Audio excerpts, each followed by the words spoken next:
Astaghfirullah. Assalamualaikum warahmatullahi wabarakatuh.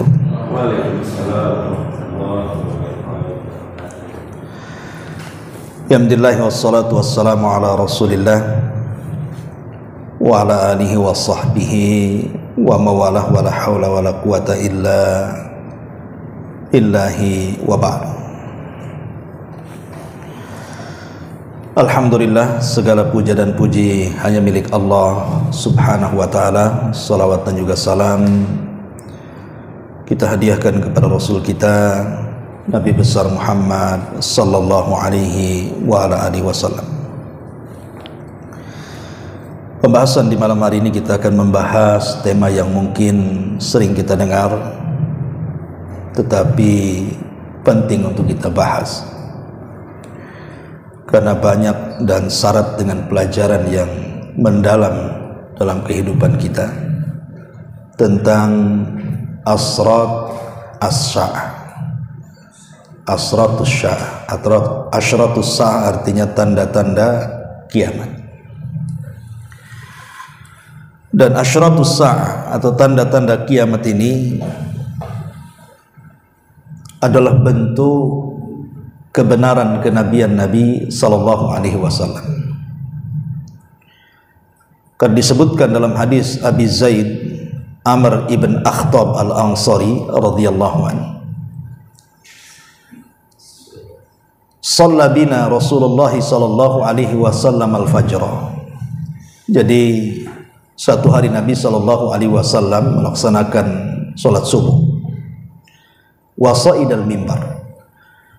Kemudian setelah salat subuh beliau naik ke atas mimbar, fa khatabana hatta hadarati dhuhra. Rasul berceramah dari ba'da subuh sampai zuhur. Thumma sa'idal mimbar.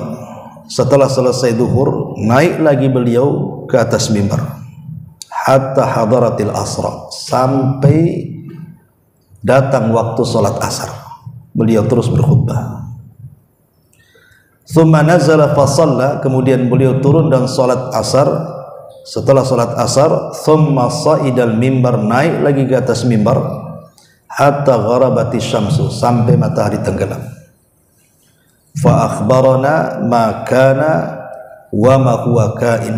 Maka Nabi sallallahu alaihi wasallam menjelaskan sesuatu yang telah berlaku dan sesuatu yang akan terjadi. Fa a'lamuna ahfaduna. Orang yang paling alim di antara kami adalah orang yang paling hafal dengan khutbah Nabi tadi.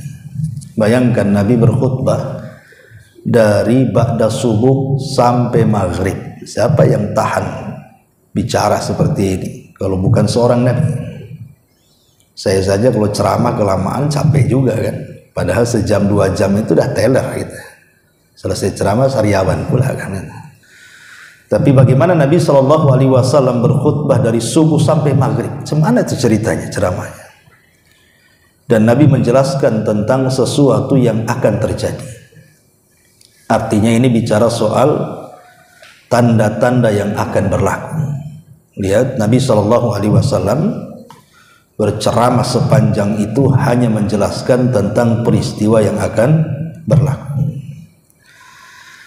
Dari sini kita tahu bahwa tanda-tanda kiamat ini sudah disabdakan Nabi Shallallahu Alaihi Wasallam 14 abad yang silam, dan sebagiannya sudah terjadi dan sebagiannya lagi akan terjadi dan pasti terjadi. Ma'asyiral muslimin yang dimuliakan Allah Subhanahu wa taala, tentu ada sebuah pertanyaan, kenapa kita harus membahas tentang tanda-tanda kiamat ini? Apa faedahnya?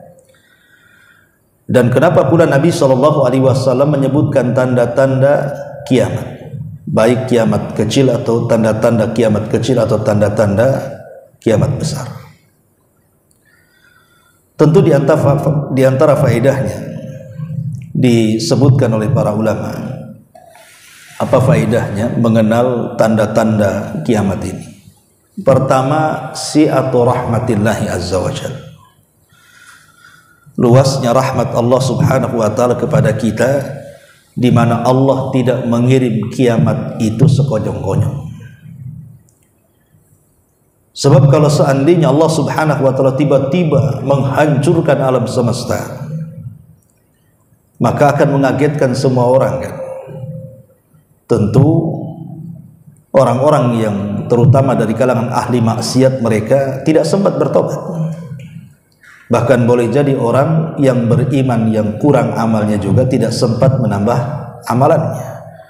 Makanya ini sebuah keadilan dan rahmat Allah, di mana sebelum terjadi kiamat besar itu dimuqaddimahi dengan tanda-tanda, dan ini kasih sayang Allah kepada kita.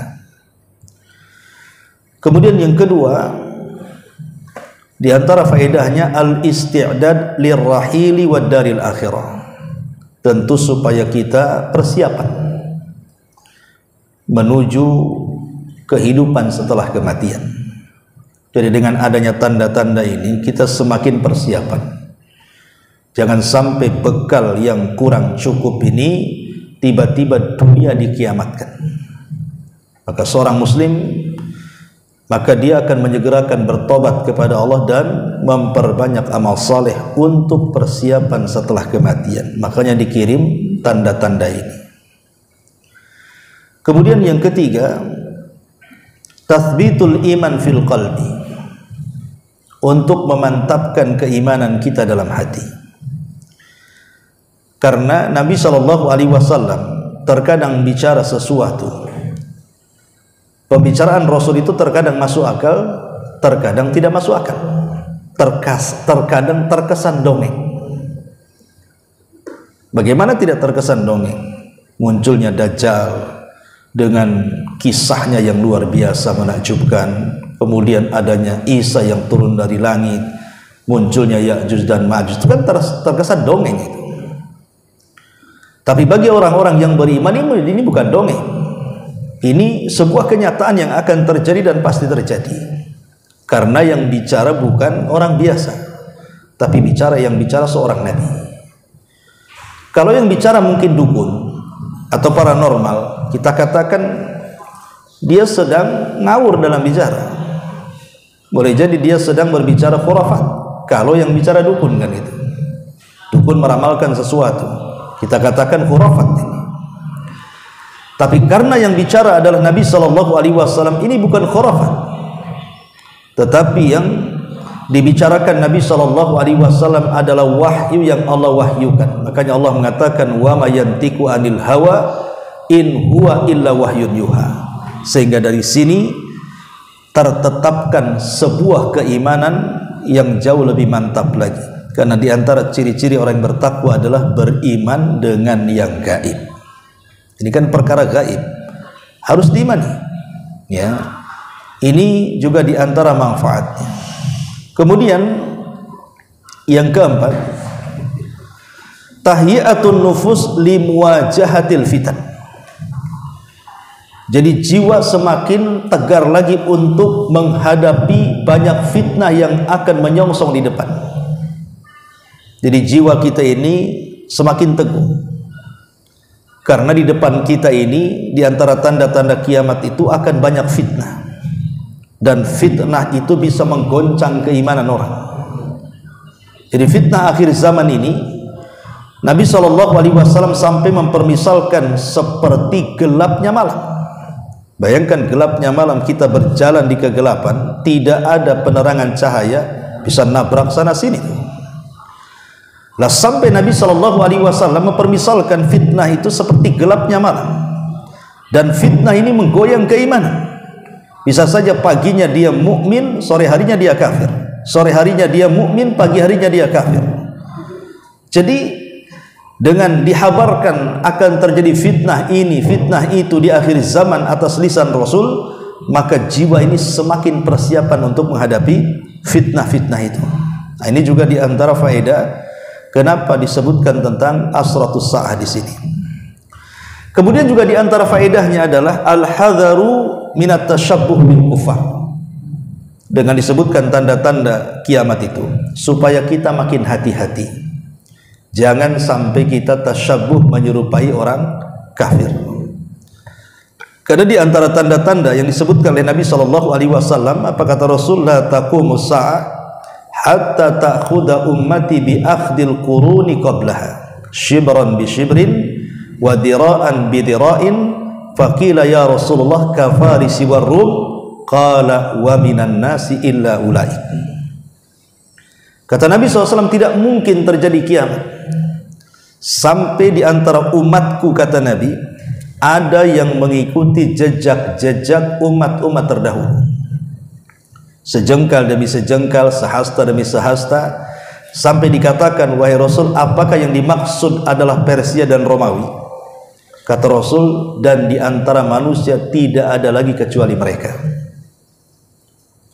Artinya bahwa di antara tanda-tanda kiamat, kata Nabi SAW, umatnya nanti akan mengikuti orang-orang kafir. Lah dari sini, dengan mengenal tentang tanda-tanda kiamat, akhirnya kita pun berusaha untuk berhati-hati. Jangan sampai kita ini tasyabbuh dengan orang kafir, karena Rasul 14 abad yang silam sudah bersabda seperti itu. Ini juga diantara faedahnya. Kemudian juga diantara faedahnya adalah tarkul munkarat wal bu'du anil ma'asi. Kita berusaha untuk meninggalkan kemungkaran dan berusaha untuk meninggalkan kemaksiatan. Karena Nabi SAW pernah mengatakan bahwa di antara umatku akan terjadi banyak musibah. Kemudian Rasul mengatakan khasfun wa qadhfun wa mashun. Apa itu khasfun? Khasfun itu kalau diarahkan ke langit artinya gerhana, kalau diarahkan ke bumi artinya gempa, dan akan terjadi banyak gempa. Kemudian qadhfun itu artinya hujan batu. Kita lihat ketika ada angin puting beliung yang mengangkat semua benda-benda yang ada di bawah, kemudian diangkat ke langit dan ditumpahkan lagi ke bumi, itu namanya qadhfun. Ataupun mashun, orang-orang yang dirubah watak-watak mereka, jasad mereka manusia, tapi hati mereka seperti binatang, bahkan lebih parah daripada binatang. Sehingga Aisyah radhiyallahu anha bertanya kepada Nabi SAW, 3 bencana ini kapan terjadi?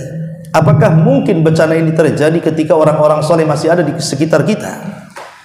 Kata Nabi SAW, na'am, ya, kalau seandainya keburukannya jauh lebih banyak dibandingkan kebaikannya. Jadi kalau orang jahatnya lebih mendominasi dibandingkan orang baiknya, maka akan terjadi 3 bencana ini. Dari sini menunjukkan bahwa dengan mengenal tanda-tanda kiamat, maka kita berusaha meninggalkan kemungkaran dan menjauhi maksiat supaya tidak turun bencana. Ini juga diantara faedahnya.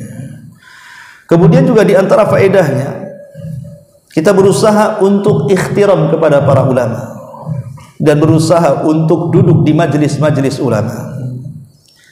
Karena di antara tanda-tanda kiamat, Nabi SAW mengatakan akan diangkatnya ilmu dan disebarnya kejahilan. Ketika ilmu diangkat, kemudian kejahilan menyebar, disitulah kiamat sudah dekat. Ketika para sahabat bertanya, bagaimana cara ilmu diangkat itu, hai Rasul? Maka Nabi SAW mengatakan diangkatnya ilmu itu bukan diwafatkan para ulama. Bukan berarti ilmu itu secara zatnya diangkat dari bumi kemudian diangkat ke langit, bukan itu maksudnya. Tetapi dengan cara mewafatkan para ulama. Karena ketika para ulama sudah wafat, mau bertanya sama siapa? Akhirnya orang-orang jahil pun berpura-pura menjadi ulama. Makanya ada istilah, di akhir zaman itu banyak telur belum menetas tetapi sudah berkokok, katanya. Kenapa? Tidak punya ilmu tetapi berfatwa. Ini yang bahaya. Pesantrennya di mana tidak tahu, tahu-tahu jadi ustaz dan berfatwa saja. Nah, ini dengan mengetahui tanda-tanda kiamat bahwa di akhir zaman akan menyebar kejahilan dan ilmu akan diangkat, sehingga kita yang mengetahui ini makin hormat kepada para ulama dan duduk di majelis ulama, dan mereka berusaha untuk mencari ilmu kepada para ulama. Kemudian juga dengan mengenal tanda-tanda kiamat, akhirnya kita al-ihtimam bi syairil Islam, berusaha untuk mengagungkan syiar-syiar Islam. Karena Nabi sallallahu alaihi wasallam ketika menyebutkan tanda-tanda kiamat adalah an yusallima rajul ala rajuli la yusallimu alaihi illa bil ma'rifah. Di mana ketika seseorang menyebarkan salam, dia tidak menyebarkan salam kecuali kepada yang dikenal saja. Padahal sabda Rasul mengatakan sebarlah salam kepada yang kau kenal dan kepada yang kau tidak kenal. Tapi nanti di antara tanda-tanda kiamat kata Rasul, di akhir zaman itu orang yang mengucapkan salam tidak disampaikan kecuali kepada orang yang dikenal saja, dan itu sudah terjadi. Ya, mungkin kalau anda yang hadir di sini, ya ketemu Pak Iqbal dari jauh udah salam tuh, kenal masalahnya kan. Assalamualaikum Pak Iqbal. Ketemu tetangganya Pak Iqbal Muslim juga, tak mau juga salam kita. Lah itu artinya tanda-tanda kiamat tuh. Lah dengan mengenal tanda-tanda kiamat seperti ini, akhirnya kita semakin mengagungkan syiar Islam. Jangan sampai terjadi orang mengucapkan salam itu kepada yang dikenal saja. Bahkan anehnya kalau seandainya kita ini ada orang yang tidak kenal, kemudian kita ucapkan salam, Assalamualaikum Pak, itu nggak dijawab. Bapak itu memperhatikan kita, kemudian didekati, kenal di mana ya kita, katanya. Kan malah gitu dia, ya bukannya dijawab gitu ya, malah dibilang so akrab katanya. Kan repot kalau kayak gini ya. Lah ini tanda-tanda kiamat. Lah dengan mengenal tanda-tanda kiamat ini, maka kita semakin mengagungkan syiar-syiar Allah, syiar-syiar Islam. Ya. Termasuk juga dengan mengenal tanda-tanda kiamat, maka kita semakin berusaha untuk menjadi orang yang amanah dalam segala hal. Karena di antara tanda-tanda kiamat itu dicabutnya amanah. Ya, di antara tanda-tanda kiamat kata Nabi SAW adalah idha'atul amanah, hilangnya amanah. Dan apabila amanah itu sudah diserahkan kepada yang bukan ahlinya, tunggulah kehancurannya kata Rasul. Idza wusidal amru ila ghairi ahlihi fantadiri sa'ah. Apabila perkara itu diserahkan ke yang bukan pakarnya, tunggulah kiamatnya kata Rasul. Maka dengan mengenal tanda-tanda kiamat, maka semakin kita menjadi orang yang amanah. Kemudian juga dengan mengenal tanda-tanda kiamat, maka kita semakin memerangi riba. Memerangi riba. Karena di antara tanda-tanda kiamat tersebarnya riba. Kathratul riba, tersebarnya riba di mana-mana. Artinya kita sudah tahu informasi dari Nabi 14 abad yang silam, bahwa di antara tanda-tanda kiamat akan tersebarnya riba. Semakin kita mengenal tanda-tanda itu, maka semakin memerangi riba. Kan ini tanda-tandanya. Walaupun tidak semua tanda-tanda kiamat itu jelek, tapi umumnya jelek. Ya. Kemudian juga di antara faedah mengenal tanda-tanda kiamat adalah ta'dhimu amrid dima, berusaha untuk mengagungkan perkara darah, tidak memudah-mudahkan untuk meneteskan darah atau membunuh manusia. Karena nanti di akhir zaman kata Nabi SAW, la taqumus sa'atu hatta yaksurul haraju. Tidak mungkin tegak hari kiamat sampai banyak menyebar al-haraj. Sahabat bertanya, apa itu haraj wahai Rasul? Maka Rasul mengatakan al-haraju al-qatlu, pembunuhan.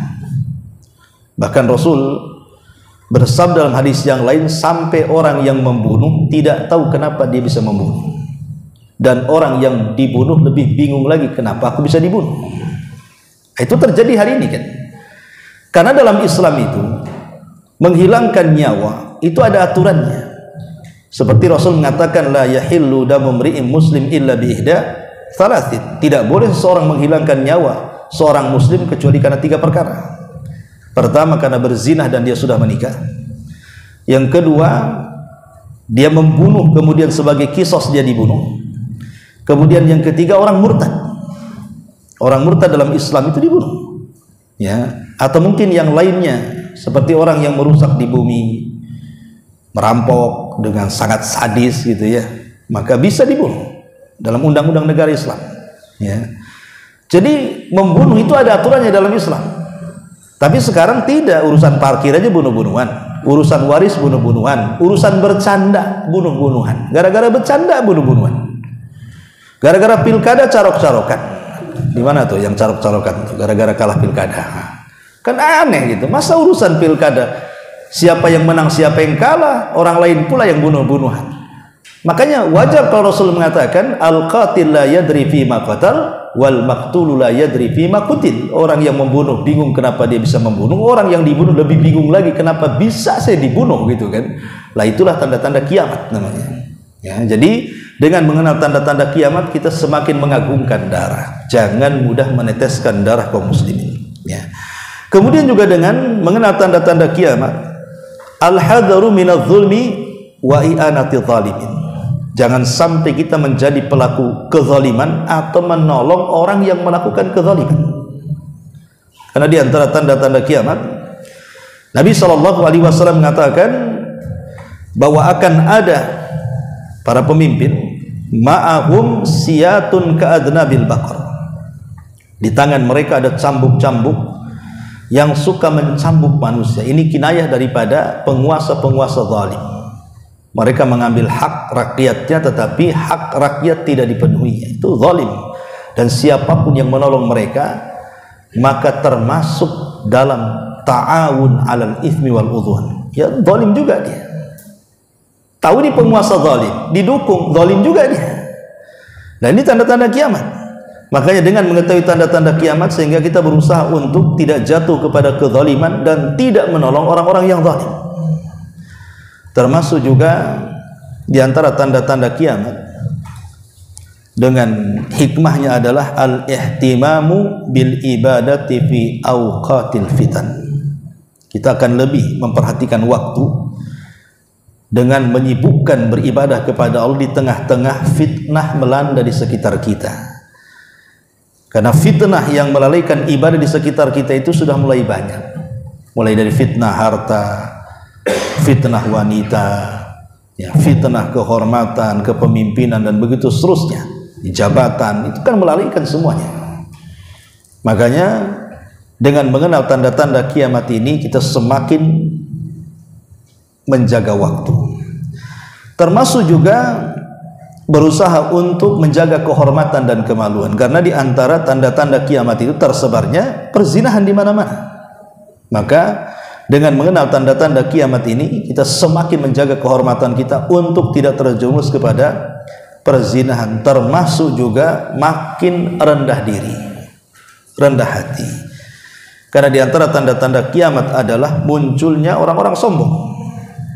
Maka dengan mengenal akan muncul orang-orang sombong, maka kita akan merendah supaya tidak termasuk bagian dari tanda-tanda itu. Ya.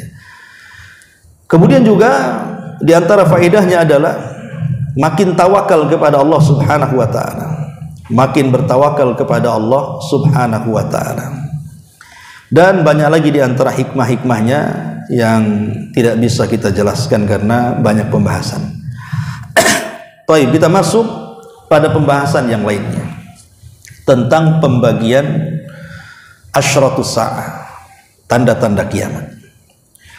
Para ulama berselisih pendapat tentang pembagian tanda-tanda kiamat. Ada yang membagi tanda-tanda kiamat itu menjadi 3. Ada tanda-tanda kiamat kecil, ada tanda-tanda kiamat pertengahan, ada tanda-tanda kiamat besar. Ini satu pendapat. Dan pendapat ini memerinci seperti ini. Jadi maksudnya tanda-tanda kiamat kecil adalah tanda-tanda yang sudah berlaku dan hanya menjadi cerita dan tidak mungkin terulang. Jadi tanda-tandanya ini sudah terjadi dan tidak akan terulang dan hanya menjadi cerita saja. Contoh diutusnya Nabi, tidak mungkin terulang, ya akan jadi cerita. Kemudian kematian Nabi, kemudian bulan terbelah menjadi 2, kan tidak mungkin juga terbelah lagi. Jadi ada tanda-tanda itu sudah berlaku dan tidak mungkin terulang dan hanya tersisa ceritanya. Lah ini disebut tanda-tanda kiamat kecil. Kemudian yang kedua ada tanda-tanda pertengahan. Itulah tanda-tanda yang akan semakin, yang sudah terjadi dan akan tetap terjadi dan akan terus terjadi dan akan semakin besar. Seperti tersebarnya zina, kemudian hilangnya amanah, itu ya. tersebarnya riba, itu kan semakin besar, ya, dan terus berlangsung dan ada terus gitu ya. Lah ini namanya tanda-tanda kiamat pertengahan. Baru namanya tanda-tanda kiamat besar. Itulah yang 10 tanda. Itulah yang disebut dengan keluarnya Dajjal, turunnya Isa bin Maryam, adanya Ya'juj wa Ma'juj, kemudian asap hitam menebal di langit, kemudian adanya gempa di arah timur, barat dan jazirah Arab, sampai kepada binatang yang melata, matahari terbit dari barat, kemudian api yang menyala dari negeri Aden Yaman dan menggiring manusia ke Syam, sehingga terjadilah kiamat besar. Nah itu ada yang memerinci seperti itu. Tetapi pendapat yang lain mengatakan bahwa tanda-tanda kiamat itu cuma 2. Tanda-tanda kiamat itu cuma 2. Tanda-tanda kiamat besar dan tanda-tanda kiamat kecil saja. Di mana tanda-tanda pertengahan ini masuk kepada tanda-tanda kiamat kecil. Lah tanda-tanda kiamat kecil baru kemudian dirinci. Ada tanda-tanda kiamat kecil yang sudah berlaku dan tidak akan pernah terjadi lagi. Yang kedua, ada tanda-tanda kiamat kecil yang sedang berlaku dan akan terus berlaku. Yang ketiga, ada tanda-tanda kiamat kecil belum berlaku. Dan yang keempat, ada tanda-tanda kiamat kecil yang berada di tengah-tengah tanda-tanda kiamat besar. Seperti umpamanya apa?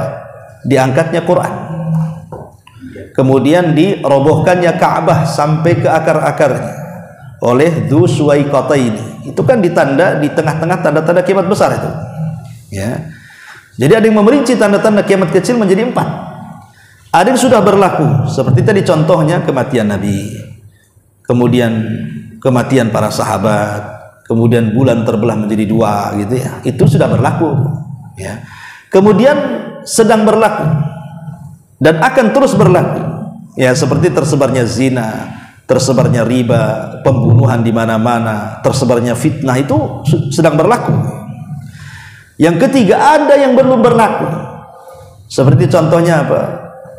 Contohnya adalah sungai Efrat yang akan mengering, kemudian akan menghasilkan emas dan akan menjadi rebutan. Itu belum berlaku, ya kan? Kemudian juga menghijaunya negeri Arab, itu belum berlaku, ya. Kemudian juga beberapa tanda yang sebelum terjadi tanda-tanda kiamat besar, itulah tanda-tandanya. Lah, yang keempat, baru ada tanda-tanda kiamat kecil, itu dia di tengah-tengah tanda-tanda kiamat besar. Ya, contohnya tadi, datangnya pasukan dari Habasyah, namanya dipimpin oleh seorang pemimpin Dzu Suwaikataini, membawa pasukan kemudian menghancurkan Ka'bah sehancur-hancurnya. Ini berlaku kapan? Setelah meninggalnya Isa. Setelah meninggalnya Isa bin Maryam, Ka'bah tidak ada yang tawaf, tidak ada yang haji, tidak ada yang umroh. Datanglah pasukan Dzu Suwaikataini dari Ethiopia, kemudian menghancurkan dan mengambil pembendaharaannya. Ini kan di tengah-tengah tanda-tanda kiamat besar namanya. Atau kemudian diangkatnya Quran dalam satu malam, sehingga tulisan hilang, kemudian hafalan juga hilang, sehingga tidak ada Quran di permukaan bumi kecuali diangkat oleh Allah. Ini pun terjadi di tengah-tengah kiamat besar. Nah, ada yang kemudian membagi seperti itu. Baru setelah itu tanda-tanda kiamat besar. Lah, tanda-tanda kiamat besar terbagi 2. Ada tanda-tanda yang dilihat semua orang, jadi semua manusia melihatnya. Tapi ada mukmin dan kafir melihatnya. Seperti Dajjal, mukmin kafir melihatnya. Ya, turunnya Isa, mukmin kafir melihatnya. Kemudian juga Ya'juj dan Ma'juj, itu mukmin kafir melihatnya. Tapi ada tanda-tanda yang hanya dilihat orang kafir dan mukmin tidak melihatnya. Kapan itu? Ketika tergiringnya mereka dengan api dari Hijaz. Karena mukmin tidak ada lagi hidup, karena sudah diwafatkan dengan dikirim angin yang sangat dingin sekali, kemudian menerpa setiap ketiak orang yang memiliki iman walaupun sebiji dzarrah, kemudian meninggal. Ketika itu tidak ada yang hidup kecuali orang kafir. Maka datang api yang menggiring mereka ke Syam, kemudian terjadi kiamat besar. Itu hanya terjadi kepada orang kafir saja. Jadi kiamat pertama atau tiupan sangkakala pertama Israfil tidak mungkin terjadi kepada orang yang beriman. Jadi hanya terjadi kepada orang kafir saja. Nah, ini rincian tentang pembagian tanda-tanda kiamat, ya. Baik, ma'asyiral muslimin yang dimuliakan Allah Subhanahu wa taala. Baru kita akan masuk apa saja tanda-tanda. Kalau tadi kan secara global, kita masuk secara rinciannya. Pertama kita bicara tentang tanda-tanda kiamat kecil. Secara ringkas saja ya. Kalau kita jelaskan secara terperinci ya kelamaan. Ya. Yang pertama bi'tsatun Nabi. Diutusnya Nabi SAW. Kata Rasul, bu'ithtu ana wasa'ah kahataini. Kata Rasul, aku diutus dengan hari kiamat itu seperti ini. Rasul kemudian mengatakan seperti ini sambil mengisyaratkan telunjuk dan jari tengahnya. Ya. Kemudian Rasul merapatkannya. Seperti ini. Awalnya begini, kemudian Rasul merapatkannya seperti ini. Ya. Menunjukkan bahwa diutusnya Nabi SAW dengan terjadinya kiamat itu sudah dekat. Kenapa sudah dekat? Karena sudah tidak ada nabi setelahnya. Kata Nabi SAW, la nabiyya ba'di, tidak ada nabi sepeninggalku. Artinya dialah nabi terakhir. Kalau sudah nabi terakhir dan tidak ada nabi setelahnya, berarti nunggu kiamat sajalah kan begitu. Dan umatnya adalah umat terakhir dan tidak akan ada umat lagi selain umat Muhammad. Lah karena dia adalah nabi terakhir dan umatnya juga umat terakhir, berarti tidak akan ada nabi lagi dan tidak ada umat nabi lagi. Berarti tinggal menunggu kiamat dihancurkan saja. Itulah kenapa kemudian diutusnya nabi menjadi tanda dari tanda-tanda kiamat. Kemudian yang kedua, kematian nabi. Kematian nabi jelas juga di antara tanda-tanda kiamat karena sudah tidak ada nabi lagi. Kalau ada orang yang ngaku nabi, dan itu ada orang yang ngaku nabi, dan itu juga tanda-tanda kiamat juga. Jadi munculnya orang-orang yang ngaku nabi. Kata Nabi SAW, la taqumus sa'ah hatta yab'atha dajjaluna kadzabuna qaribun min 30 kulluhum yaz'amu annahu Rasulullah. Kata Rasul, tidak mungkin tegak hari kiamat sampai muncul dajjal-dajjal, kurang lebih jumlah mereka sekitar 30, semua mengaku dirinya utusan Allah. Ya tentu 30 ini bukan batasan, ya bukan batasan, karena buktinya yang ngaku nabi dan rasul itu lebih daripada 30 ya.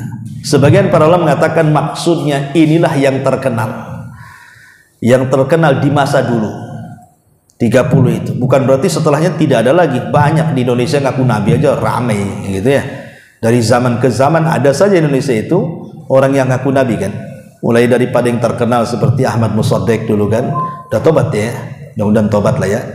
Kemudian juga Nabi Cecep kan itu dari Jawa Barat. Nggak tahu nggak si Cecep ini udah tobat belum? Udah tobat ya. Belum tobat juga ya. Ya, macam-macam kan di Indonesia ini ngaku nabi. Tapi di Jakarta ada orang yang punya pabrik roti ngaku nabi, karyawannya nggak digaji. Ketika ditanya kenapa nggak digaji, karena kerja sama nabi katanya. Kerja sama nabi lah, kan ada orang kayak gitu. Ya. Lah di zaman Rasul sebenarnya ngaku nabi itu di awal-awal periode Mekah nggak ada yang ngaku nabi. Jadi dakwah Rasul di Mekah kan 13 tahun tuh, nggak ada orang ngaku nabi. Kenapa? Risikonya berat. Nabi asli saja diintimidasi kan gitu, diserang, mau dibunuh, dianggap gila. Ya takutlah orang-orang ngaku nabi. Nabi aslinya saja luar biasa tantangannya. Makanya di awal kenabian tidak ada orang ngaku nabi. Bahkan ketika Rasul pindah ke Madinah pun di awal-awal di Madinah tidak ada ngaku nabi. Banyaknya orang ngaku nabi itu setelah Fathu Mekah. Jadi setelah Mekah dikuasai, Madinah dikuasai, kabilah-kabilah banyak bergabung, Rasul mulai dihargai dan dihormati, baru orang memandang enak juga jadi nabi katanya. Dia tidak tahu bagaimana susahnya Rasul periode Mekah dan awal Madinah kan. Jadi mereka akhirnya setelah Rasul sukses menjadi nabi dan memimpin umat, baru orang terpikir enak juga jadi nabi. Dari situlah banyak orang ngaku nabi. Di akhir-akhir sebelum wafatnya Nabi, muncul Musailamah Al-Kadzdzab, muncul Tulaiha, muncul Al-Aswad Al-Ansi, muncul Sajah bintul Haris. Bermunculan tuh di akhir-akhir hayat Nabi. Bahkan si nabi palsu dengan nabi palsu kawin. Seperti Musailamah Al-Kadzdzab kan nabi palsu. Kemudian di situ juga ada seorang wanita ngaku nabi namanya Sajah bintu Al-Haris. Akhirnya kawin itu dua nabi palsu ini. Bayangkan. Ya, jadi tetapi Allah takdirkan ada yang tobat, seperti Sajah bintul Haris tobat dan baik Islamnya. Kemudian Tulaihah juga tobat baik Islamnya. Tapi Musailamah al-Kadzdzab tidak tobat sehingga diserang oleh Abu Bakar dan meninggal di sebuah kebun. Makanya kemudian peperangannya disebut kebun kematian, ya, dalam perang Yamamah. Kemudian juga Al-Aswad Al-Ansi juga dibunuh, ya, karena ngaku Nabi. Jadi di zaman itu sudah ada orang ngaku Nabi. Setelah meninggalnya Nabi, sampai kemudian seorang Syiah namanya Mukhtar Ats-Tsaqafi, ya, di zaman tabi'in juga ngaku Nabi, kemudian dibunuh juga. Dan banyak sekali sampai hari ini banyak bermunculan orang ngaku Nabi. Intinya bahwa kematian Nabi SAW menutup tidak ada lagi Nabi setelahnya, dan itu tanda dari tanda-tanda kiamat. Kemudian yang ketiga, zuhurul fitan, banyaknya fitnah di mana-mana. Nabi SAW mengatakan, inna baina yaday sa'ati fitanan kaqita'il lailil mudlim. Sesungguhnya mendekati kiamat akan terjadi banyak fitnah, di mana fitnah ini seperti potongan malam yang sangat gelap gulita. Yusbihu rajulu fiha mu'minan wa yumsi kafira, wa yumsi mu'minan wa yusbihu kafira. Di mana di pagi hari ada orang beriman, sore hari sudah kafir. Di sore hari beriman, paginya pula kafir. Maka ketika itu kata Rasul, al-qa'id fiha khairun minal qa'im. Orang yang duduk lebih baik dibandingkan orang yang berdiri. Wal qa'im fiha khairun minal mashi. Orang yang berdiri lebih baik daripada orang yang berjalan. Wal mashi fiha khairun minas sa'i. Orang yang berjalan lebih baik daripada orang yang berlari. Dan seterusnya. Artinya bahwa kata Rasul, nanti mendekati kiamat akan banyak terjadi fitnah, dan fitnah ini akan menggoncang iman. Menggoncang iman seseorang, dan itu sudah terjadi. Banyaknya kesyirikan, itu kan menggoncang iman kita. Banyaknya perkara-perkara baru dalam Islam, itu juga bisa menggoncang sunnah kita. Kemudian banyaknya kemaksiatan di tengah-tengah kita, mulai daripada perjudian, baik yang online, offline, judol dan yang lainnya. Nah, itu kan merebak di mana? Ini kan menggoncang iman. Sampai penegak-penegak hukum juga sudah main judol-judol juga rupanya. Tapi dibilangnya iseng katanya. Dibilang iseng pula aja bayangkan. Orang judi dibilang iseng kan kurang ajar itu. Perkara yang haram dibilang iseng. Perkara dosa itu bukan iseng-isengan. Yang namanya haram ya tetap haram sampai kiamat. Baik aturan negara atau aturan Islam, sama saja, dilarang. Ya. Nah ini kan fitnah. Lah kalau para penegak hukumnya sudah main-main dalam masalah judi, macam mana dia akan menegakkan hukum kan? Dia tidak mungkin menegakkan hukum. Wajar kalau Rasul mengatakan hakim itu 2/3 di neraka, 1/3 di surga. Coba 2/3 di neraka, 1/3 di surga. Karena Rasul mengatakan hakim itu ada 3, 2 di surga, 1 di neraka. Artinya 2/3 di neraka, 1/3 di surga. Kalau kita mau buat kalkulasi seperti itu kan. Nah ini terjadi di negeri kita. Ya, jadi fitnah ini luar biasa. Makanya kita lihat banyak orang yang murtad tanpa sadar atau dengan sadar. Di Batam ini orang murtad banyak sekali. Hanya gara-gara faktor pernikahan murtad, ya kan? Hanya faktor ekonomi murtad.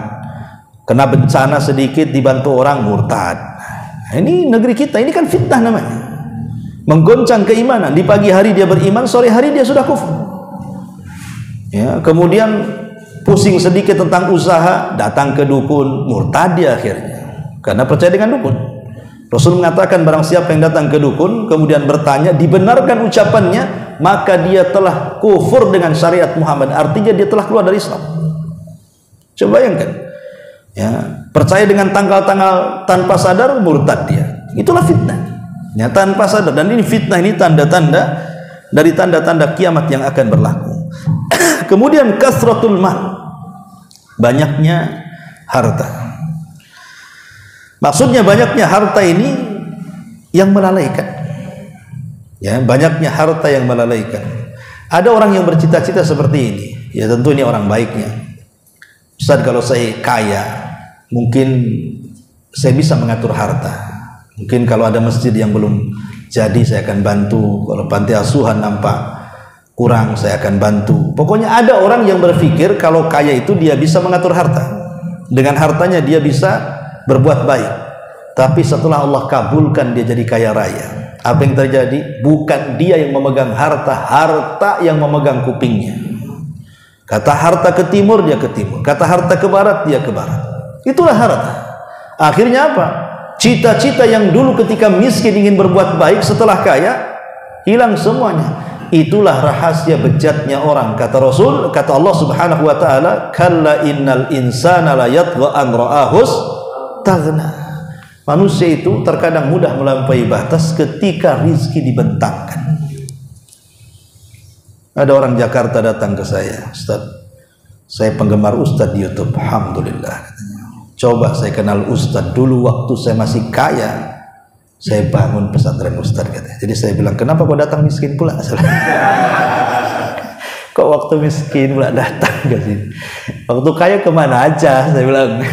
Jadi kadang-kadang kan seperti itu. Nah, ini banyaknya harta yang melalaikan, ini bagian dari tanda-tanda kiamat. Kemudian juga diaul amanah. Diaul amanah, hilangnya amanah. Rasul mengatakan, idza duyiatil amanah fantadiris sa'ah. Kalau amanah itu sudah dilalaikan, maka tunggulah kiamat dibangkitkan. Rasul ditanya, bagaimana cara melalaikannya wahai Rasul? Maka Rasul mengatakan, idza usnidal amru ila ghairi ahli fantadiris sa'ah. Kalau amanah diserahkan ke yang bukan ahlinya, tunggulah kiamatnya. Itulah melalaikan amanah, kata Rasul. Jangan terlalu tinggi. Terkadang amanah-amanah ringan saja kadang-kadang kita tidak bisa melakukannya, kan. Contoh amanah lihat, amanah dengar, itu saja yang mudah. Ada saudara kita mungkin terlihat oleh mata kita dia sedang maksiat, padahal kewajiban kita menutup aibnya. Malah kita sebarkan pula, tak nyangka si anu itu rupanya dia ahli maksiat, umpamanya. Tidak boleh. Harusnya saudara kita yang bermaksiat ditutupi, kan, dan dinasihati, bukan disebarkan aibnya. Atau mungkin amanah dengar, bisik-bisiklah si kawan itu, saya mau cerita, boleh nggak? Boleh, tapi jangan ceritakan ya. Iya, katanya. Diceritakan. Ketika diceritakan gitu juga bahasanya. Saya ingin cerita, ada kawan cerita, tapi syaratnya kok jangan ceritakan ya. Nah, akhirnya kemana-mana jadinya, kan. Nah, ini bahasa-bahasa seperti ini kan dia tidak bisa menjaga amanah dengar namanya. Nah, kalau amanah lihat tidak bisa dijaga, amanah dengar tidak bisa dijaga, kan begitu. Macam mana amanah yang lebih besar daripada itu? Amanah harta, amanah anak, amanah jabatan, amanah macam-macam amanah, kan itu. Amanah itu kan luas. Nah, ini kalau sudah mulai satu persatu amanah itu kemudian dilalaikan, tunggulah kiamatnya. Termasuk kasratul qatli, banyaknya pembunuhan. Banyaknya pembunuhan ini sebenarnya Nabi SAW sudah bersabda 14 abad yang silam dalam hadis Hudzaifah bin Yaman radhiyallahu anhu. Jadi Hudzaifah itu sedang kumpul bersama Umar bin Khattab dalam satu majelis. Jadi Umar ini bertanya kepada para sahabat, siapa di antara kalian yang hafal tentang hadis-hadis fitnah? Maka sahabat mengatakan, ini itu macam-macam. Kata Umar, bukan itu yang kumaksud. Fitnah yang kalian sebutkan itu bisa digugurkan dengan cara sholat, puasa, zakat, dan ibadah-ibadah, katanya. Saya tidak mau mendengar fitnah yang kalian sebutkan. Saya ingin mendengar fitnah yang kalian dengar dari Rasul, yang kalau datang, fitnah itu datangnya seperti gelombang lautan, yang tidak mungkin selamat manusia dalam fitnah itu. Itu yang saya maukan, kata Umar. Maka Hudzaifah tiba-tiba berdiri dan mengatakan, saya wahai Amirul Mukminin pernah mendengar, tapi fitnah itu tidak akan terjadi sebelum pintunya terpecahkan. Tapi kalau pintu itu sudah pecah, maka fitnah itu tidak akan dibendung sampai kiamat dibangkitkan. Kemudian Umar mengatakan, apa yang dimaksud pintu itu?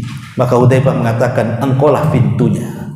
Kalau engkau masih ada, fitnah itu tidak mungkin terbuka. Tapi kalau engkau meninggal, maka fitnah itu tidak akan dibendung sampai kiamat. Kemudian Umar menangis, kemudian pergi. Rupanya yang dimaksud Hudzaifah adalah setelah meninggalnya Umar bin Khattab, dan Umar pun meninggal dibunuh, kan, oleh Abu Lu'lu al-Majusi saat sholat subuh. Meninggal Umar. Kemudian Utsman bin Affan naik tahta, maka Utsman pun mati dibunuh juga. Dibunuh oleh kelompok Sabaiyah, kan. Kemudian Ali naik tahta, Ali juga dibunuh oleh Abdurrahman bin Mulzam. Jadi dari 4 khalifah yang tidak dibunuh, maksudnya yang selamat itu hanya Abu Bakar saja. Dia meninggal sakit, meninggal di malam hari. Kemudian ketika dia hendak sholat malam, dia mandi. Rupanya airnya sangat dingin sekali, menjadikan Abu Bakar demam. Dengan sebab itulah Abu Bakar meninggal, kan. Tapi Umar dibunuh, Utsman dibunuh, Ali dibunuh, ada yang mengatakan Hasan diracun, dan begitu seterusnya, wallahu a'lam. Artinya bahwa semenjak Umar meninggal dibunuh, maka fitnah pembunuhan ini, maksudnya pembunuhan sesama kaum muslimin, tidak akan dibendung sampai kiamat. Karena di masa Rasul dan Abu Bakar serta di masa Umar menjadi khalifah, tidak ada orang Islam membunuh orang Islam. Ya, perang melawan orang kafir, ya, tapi orang Islam membunuh orang Islam itu tidak ada. Baru setelah terbunuhnya Utsman, meninggalnya Umar, baru terjadi perang saudara di zaman Ali. Ada namanya perang Siffin, itu perang saudara. Ada namanya perang Jamal, itu perang saudara. Ada namanya perang Nahrawan, walaupun lawannya orang-orang Khawarij, kan tetap mereka muslim, perang sesama kaum muslimin kan. Dan itu akan terus berlaku sampai kiamat, namanya perang saudara, tidak bisa dibendung, ya. Dan ini bukan hanya jumlah ramai, bahkan individu kan begitu, antar saudara satu rumah gara-gara rebutan waris, bunuh-bunuhan. Rebutan waris lo bisa bunuh-bunuhan, ya. Kemudian masalah pilkada saya contohkan tadi, yang kalah dengan yang menang bentrok, bunuh-bunuhan. Saya bayangkan, mereka rela menyerahkan nyawa untuk apa? Emangnya kalau dibela kemudian mati-mati syahid? Nggak mati syahid juga kan gitu. Yang dibela siapa kan gitu? Yang dibela itu bukan Islam, bukan Nabi, bukan syariat. Yang bela itu paslon. Nah, ini dari mana kemudian mati syahid di sini? Jadi Anda ini mati karena uang, bukan mati karena syariat berarti. Lah dari sini khotufidin, peristiwa-peristiwa pembunuhan seperti ini adalah tanda-tanda dari tanda-tanda kiamat. Termasuk kathrah az-zalazil, banyaknya gempa di mana-mana. Indonesia ini jangan cerita gempa lah, dari zaman ke zaman sudah ada gempa banyak. Tapi sebagai catatan sebelum saya lanjutkan, ikhwatul fillah muliakan Allah azza wajalla, kalau cerita tentang tanda-tanda kiamat, ya, ada beberapa hal yang diketahui. Pertama, ya, bahwa tanda-tanda kiamat itu jangan sampai tidak mengharuskan seseorang harus kemudian mencocok logikan kondisi zaman dulu dengan zaman sekarang. Ingat, kalau kita berhadapan dengan tanda-tanda kiamat, jangan dicocok logikan. Tapi yang kewajiban kita adalah beriman. Ya, kewajiban kita beriman. Jangan kemudian dicocok logikan seperti gini contohnya. Oh, jangan-jangan orang Cina itu Ya'juj dan Ma'juj. Ya, karena sifat-sifatnya kok persis kayak orang Cina, kan gitu. Itu namanya cocok logi namanya kan. Ya. Jadi berhadapan dengan tanda-tanda kiamat itu jangan boleh, tidak boleh, dan maksudnya tidak mengharuskan kita ini menerapkan dengan kondisi sekarang. Ya, jadi kita wajib beriman saja. Sudah, ini pasti terjadi. Kapan terjadinya wallahu alam, pasti saya yakin terjadi. Ini yang pertama, ya. Kemudian yang kedua, tanda-tanda kiamat itu tidak mesti negatif. Tanda-tanda kiamat itu tidak mesti negatif. Ada juga yang positif. Contoh umpamanya Nabi SAW ketika bicara tentang yatatawaluna fil bunyan, berlomba-lomba dalam bangunan. Apa ini negatif? Tidak. Ya. Sekarang kalau seandainya ada orang buat hotel, ada orang buat apartemen, ada jalan dibagus-bagusin, itu bukan negatif, itu positif kan? Bisa merekrut karyawan banyak, akhirnya yang bekerja banyak, orang susah jadi bekerja kan gitu. Itu positif namanya. Jadi tidak semua tanda-tanda kiamat itu negatif, ada juga yang positif. Ya. Kemudian juga tidak mesti tanda-tanda kiamat itu harus diupayakan secara tertib. Yang ini dulu, yang kedua ini dulu, yang ketiga. Tidak bisa juga kita mengatakan seperti itu. Hatta tanda-tanda kiamat bersama. Apakah Dajjal dulu, apakah Dukhon dulu, apakah matahari dulu, kita tidak bisa memastikan. Dan kita tidak boleh memaksakan harus mentartib ini dulu, ini dulu. Siapa yang tahu Rasul aja tidak mentartib? Ya, maka sekali lagi kewajiban kita cukup beriman. Makanya berhadapan dengan tanda-tanda kiamat ini, pertama harus bersandar kepada Quran dan Sunnah. Yang kedua harus bertanya kepada para ulama, ya, supaya jangan salah memahami. Sebab kalau tidak bertanya kepada para ulama, model baca di Google gitu ya, atau baca di internet, ini bisa masalah ya, karena ini perkara gaib, tidak bisa diraba-raba. Intinya bahwa menghadapi tanda-tanda kiamat ini sami'na wa ata'na saja. Ma'asyiral muslimin yang dimuliakan Allah Subhanahu wa taala. Kemudian juga di antara tanda-tanda kiamat selanjutnya intisaruz zina.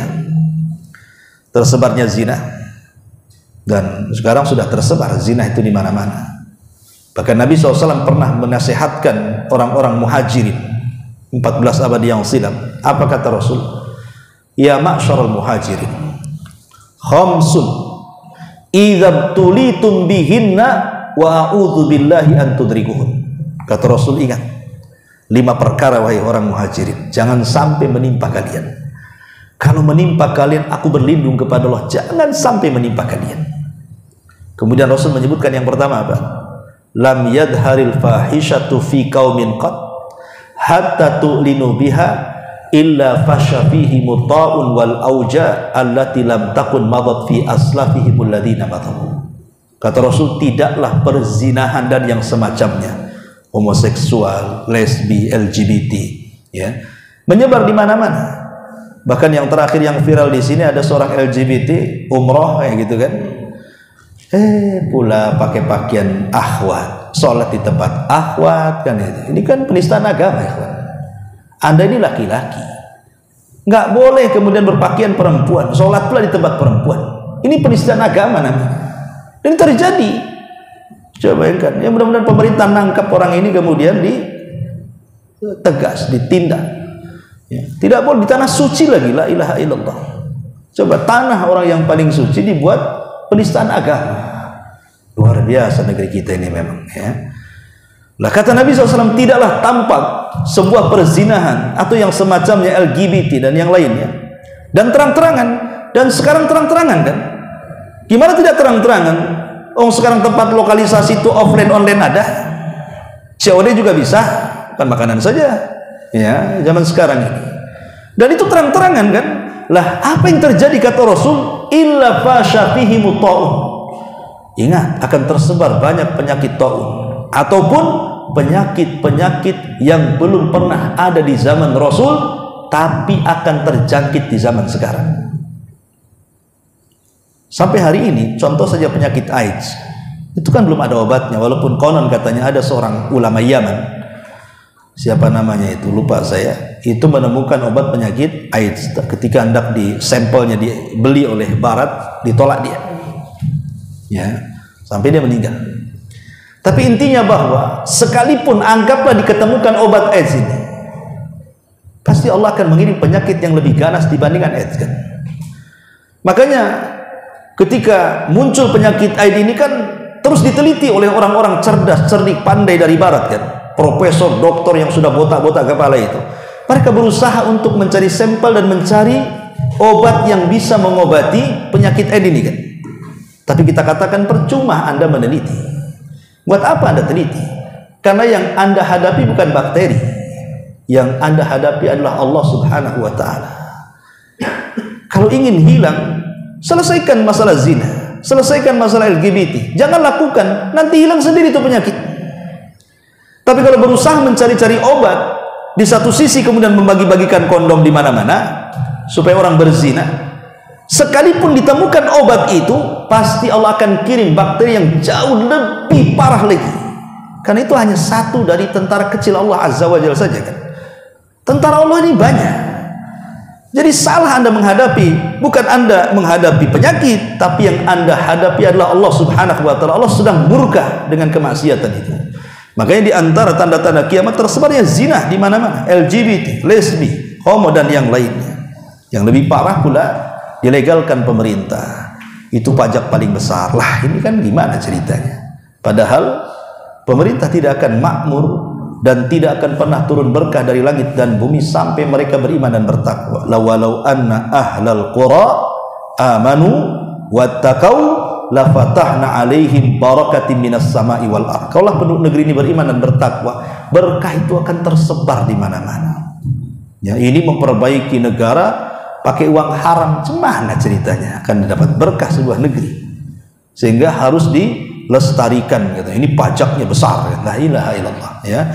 Kemudian juga qitalul ajam, banyaknya peperangan, jelas.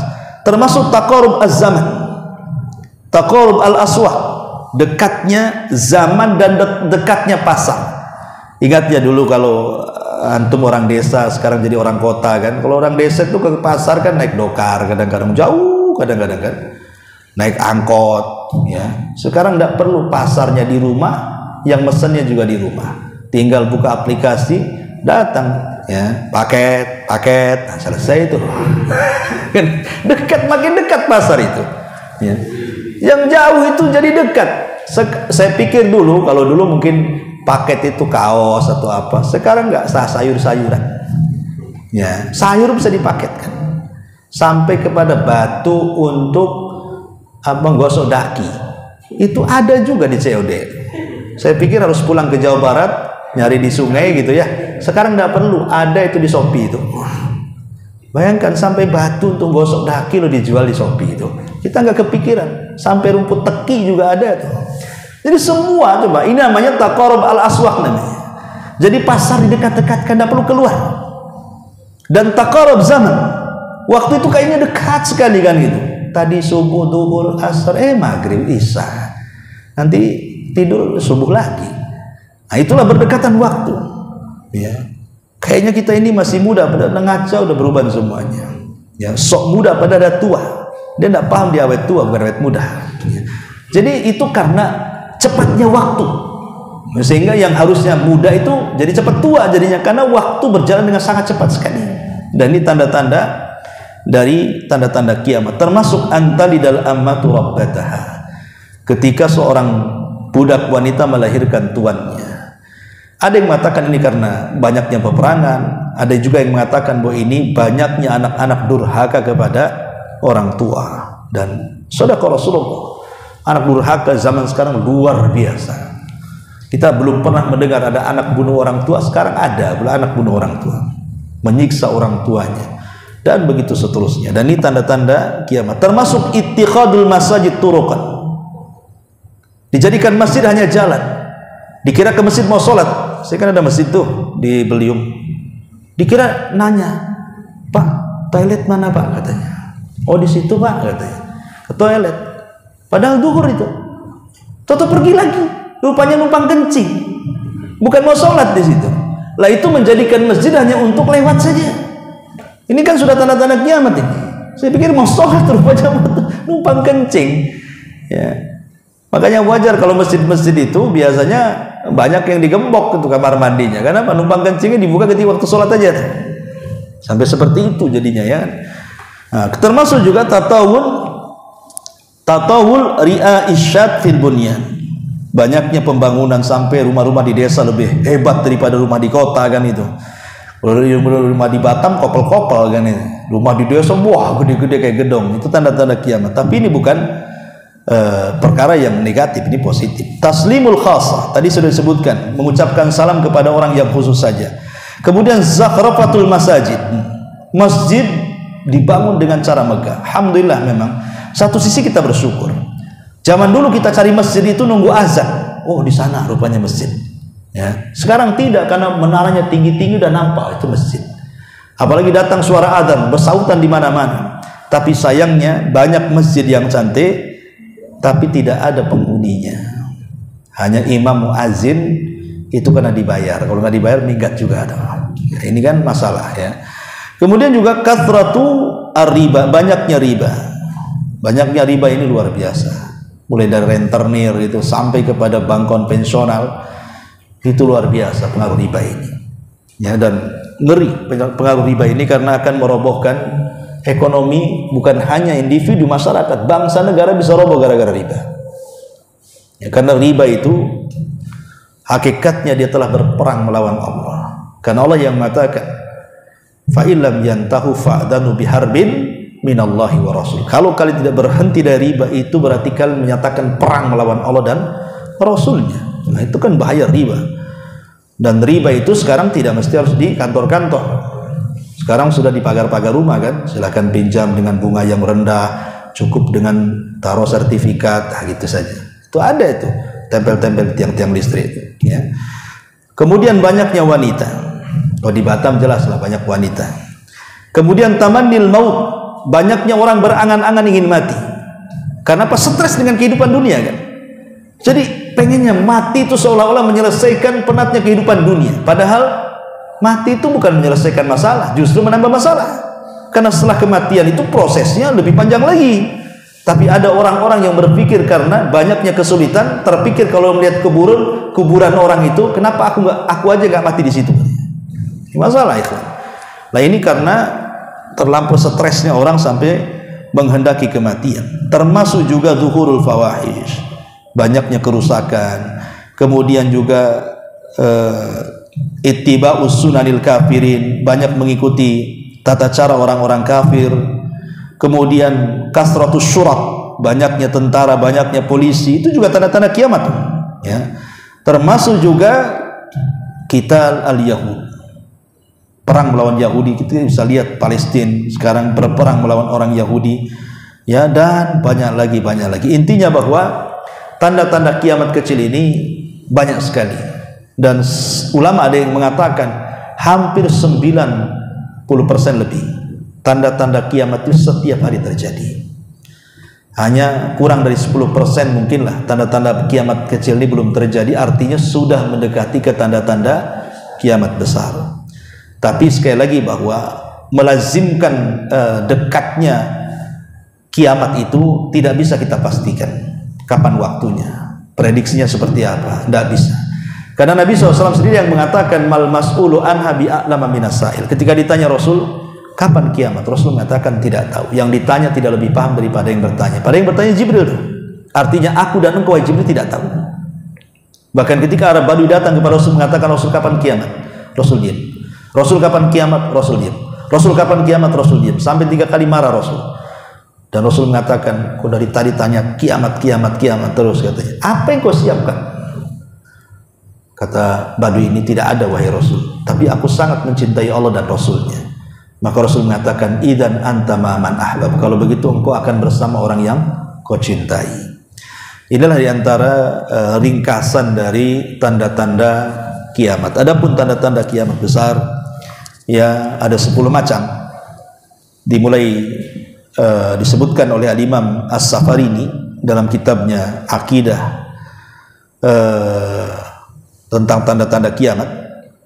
Ya, beliau menyebutkan beberapa tartib yang mana duluan terjadinya kiamat besar ini. Maka sekali lagi bahwa Syekh Utsaimin pernah ditanya tentang masalah ini. Adapun tartib yang benar tentang tanda-tanda kiamat tidak bisa dipastikan. Apakah ini dulu, apakah itu dulu, apakah ini dulu, apakah ini, tak bisa dipastikan. Tapi ada yang kemudian berusaha untuk mentartib seperti Al-Imam At-Tayyibi yang dinukilkan Al-Hafidz Ibnu Hajar dalam kitabnya Fathul Bari, bahwa urutan tanda-tanda kiamat besar itu menurut beliau ya, pertama munculnya Dajjal, kemudian yang kedua turunnya Isa bin Maryam. Ya, setelah muncul Dajjal, kemudian Isa bin Maryam. Adapun Imam Mahdi ini bukan tanda kiamat besar, dia muqaddimah tanda kiamat besar. Dajjal, turunnya Isa bin Maryam, baru munculnya Ya'juj wa Ma'juj. Ya, Ya'juj dan Ma'juj itu yang pernah dibenteng oleh Dzulqarnain. Benteng itu akan pecah, kemudian mereka akan keluar, dan jumlah mereka satu dari kita, 999 dari mereka. Artinya jumlahnya banyak. Ya, jadi makanya Rasul mengatakan kaum itu tidak bisa diperangi dan tidak bisa dibunuh. Macam mana akan diperangi? 1 lawan 999. Macam mana caranya? Antum saja 1 lawan 10 keok, apalagi lawan 991. Gimana cara melawannya? Makanya Isa disuruh menghindar. Kata Allah, Isa, bawalah orang-orang yang beriman yang tersisa sembunyi di bukit Tur. Gak bisa dilawan Ya'juj dan Ma'juj itu. Baru setelah Ya'juj dan Ma'juj dan diadab oleh Allah Subhanahu wa taala, baru kemudian tanda-tanda berikutnya ada yang mengatakan dukhon, ya, muncul asap dari langit. Kemudian setelah muncul asap dari langit, kemudian muncul matahari dari arah barat. Kemudian setelah muncul matahari dari arah barat, kemudian muncul binatang yang keluar dari perut bumi dan bisa bicara dan menstempel setiap mukmin, setiap kafir. Tugasnya stempel saja. Ini sudah 6. Ya. Dajjal, Isa, Ya'juj Ma'juj, dukhon, kemudian matahari terbit dari barat, kemudian binatang yang melata yang keluar dari perut bumi yang bisa bicara. Baru yang ke-7, 8 dan ke-9 itu disebut gempa. Gempa dari arah timur, gempa dari arah barat, dan gempa di tengah-tengah jazirah Arab. Itu sudah tiga gempa. Kemudian yang terakhir baru api yang keluar dari, atau larva atau api yang keluar dari Aden, Yaman. Dan itu sudah diteliti oleh NASA. Memang di dunia itu hanya ada di Yaman larva yang sangat besar yang ada di dasar bumi itu. Dan sadaqah Rasulullah, memang Rasul yang bersabda bahwa larva itu akan keluar dari perut bumi dan akan membakar lautan. Maka api itu akan menggiring manusia. Tugasnya bukan membakar manusia, hanya menggiring saja. Kalau manusianya diam, apinya juga diam. Manusianya jalan, apinya ada jalan. Manusia tidur, dia tunggu. Ya, karena tidak ditugasi untuk membakar. Tapi kalau semua benda yang terkena terbakar, kecuali manusia. Karena tugas dia hanya menggiring saja. Digiringnya manusia sampai di Syam. Lah ketika mereka di Syam, disitulah kiamat dibangkitkan. Ini menurut tartib Al-Imam At-Tayyibi dalam kitab Fathul Bari. Tapi menurut Imam Safarini dan yang lainnya juga berbeda tartibnya, sehingga kita tidak bisa memastikan mana satu duluan. Yang jelas kita beriman bahwa tanda-tanda kiamat itu pasti berlaku dan pasti terjadi. Wallahu a'lam bishawab. Sampai di sini, inilah diantara ringkasan tanda-tanda kiamat. Baik, sebelum saya tutup, kalau ada yang mau bertanya, silahkan. Kalau yang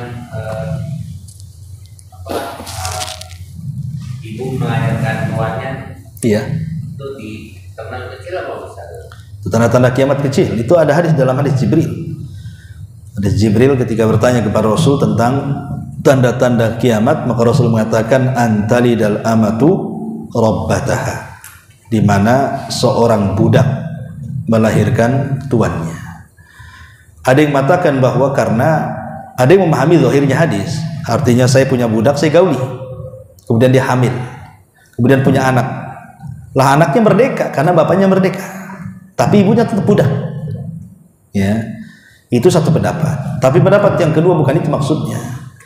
Maksudnya seorang budak melahirkan tuannya itu di mana anak ini kurang ajar dengan ibunya, merasa dia tuannya, ibunya merasa bawahannya. Nah, itu maksudnya hadis itu. Artinya tanda-tanda kiamat ini bicara tentang munculnya anak-anak durhaka. Jadi dia merasa tuan, ibunya merasa pelayan, dia membentak ibunya, mukul ibunya, membunuh ibunya, dan begitu seterusnya. Nah, itu juga tafsirannya juga seperti itu. Ya, wallahu a'lam. Baik, sampai di sini.